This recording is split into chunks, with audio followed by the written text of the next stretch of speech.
গাড়ি টিকতে পারে নাই। এই আওয়ামী দুর্বৃত্তরা ট্যাকটিক করে এই গাড়িগুলো এখান থেকে বিতাড়িত করে।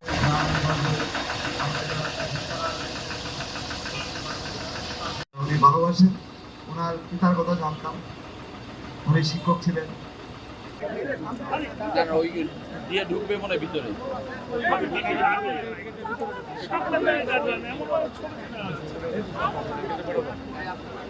হ্যাঁ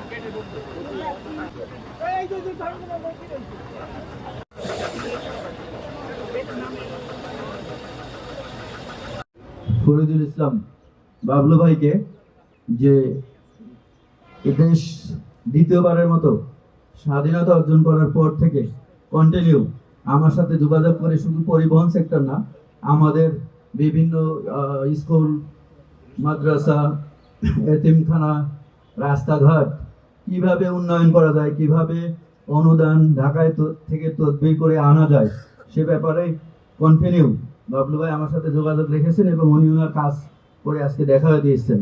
হিসাবে আমরা দুইজনে পরিবহন সেক্টরে যারা কাজ করতে চায়, যারা স্বচ্ছ সৎ ব্যক্তিত্ব দেখে। আজকে বাগেরহাট বাসীর জন্য একটি স্মরণীয় দিন। আজকে রায়ন্দা টু গুলিস্তান রুটের যে নতুন রুট চালু হলো বিআরটিসির মাধ্যমে, এটা আসলেই একটা আনন্দের বিষয়, উচ্ছ্বাসের বিষয়। দীর্ঘায়িত করবো না, আরো অনেক বক্তা আছেন। তো আপনারা সবাই ভালো থাকবেন, সুস্থ থাকবেন, দোয়া করবেন আমাদের নেত্রী বেগম খালেদা জিয়ার জন্য, যার হাত ধরে বিআরটিসি একটি লাভজনক প্রতিষ্ঠানে পরিণত হয়েছে, যার হাত ধরে বিআরটিসি আজকে সারা বাংলাদেশে একটি সুনামের সাথে পরিচালিত হয়েছে। সেই সম্মানিত সচিব জনাব তাজুল ইসলাম, বিআরটিসির বর্তমান চেয়ারম্যান অত্যন্ত দক্ষ ডক্টর অনুপম সাহা, যে আসলে জনাব তাজুলের হাতকে শক্তিশালী করে রেখেছেন এবং আগামীতে সহযোগিতা করব।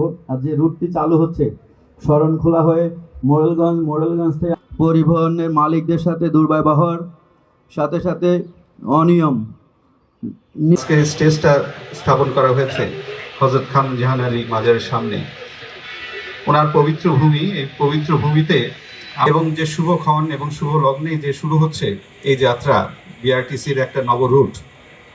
প্রথম বাগেরহাটে এসছেন, অনুরোধ করবো বাগেরহাটে 2-1 দিন থাকার জন্যে।